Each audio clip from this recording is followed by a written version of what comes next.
Hi guys! Another vlog! Magluluto-lutuan muna tayo ngayon. Tuturuan ko kayo kung paano gumawa ng quickie na puto. Nakarinig lang ng quickie, kung ano na naman iniisip. Literal na madali lang to. Gagamit lang tayo ng hotcake. Nabili nga pala namin tong hotcake ng buy one take one. Sakto, pwedeng gamitin sa paggawa ng puto.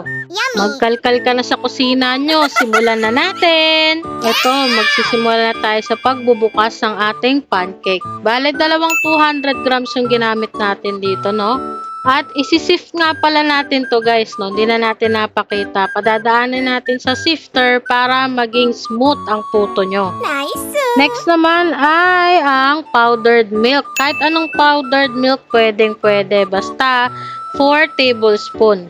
Bale, sinukat ko nga pala to guys, no? Sumakto naman na 4 tablespoon itong swak pack ng Bear Brand. Nice! Magpaalam ka muna sa mama mo bago mo galawin yung gatas ng kapatid mo, ha?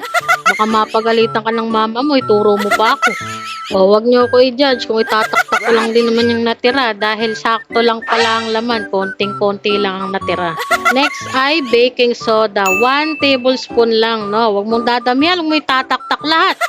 Next ay dumampot ka ng 2 large na betlog. Magpaalam ka muna bago ka mandampot ng itlog ng may itlog, ha? Halu-haluin mo na yan, tsaka mo lagyan ng 1 cup ng tubig. Dahan-dahan lang, ha, huwag mong binibigla. Diyos ko, mahirapan ka dyan. Kahit wala kayong whisk, pwedeng kayong gumamit ng ibang bagay. Pwedeng tinidor, pwede rin namang blender kung mayaman kayo.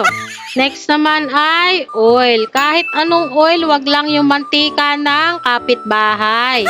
Susunod ay lalagyan naman natin ng butter isa-isa ang ating mga molder.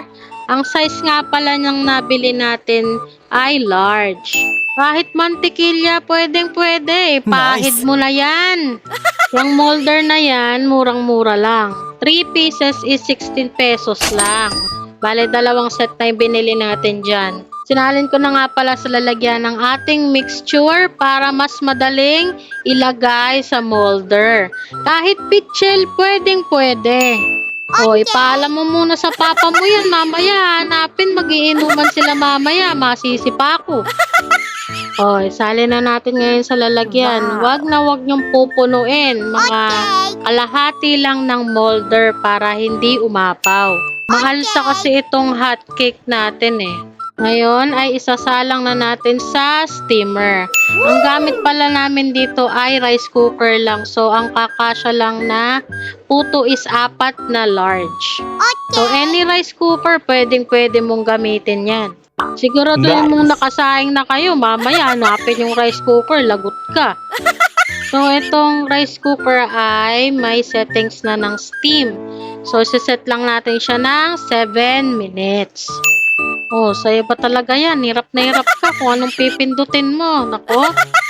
So, after 7 minutes ay ito na siya. Ayan. Medyo umapaw kaya sabi ko sa inyo, konti lang. Ilagay na natin yung cheese. So, any cheese naman pwede pero mas maganda kung quick melt. So, after 5 minutes ulit, no? Para matunaw-tunaw konti. Ayan na siya. Oishi! Ayan, tikman na yan. Hindi ko na sayang ang oras na today, ha? Subukan nyo na din. Hanggang sa muli. Bye-bye! Please support for more videos.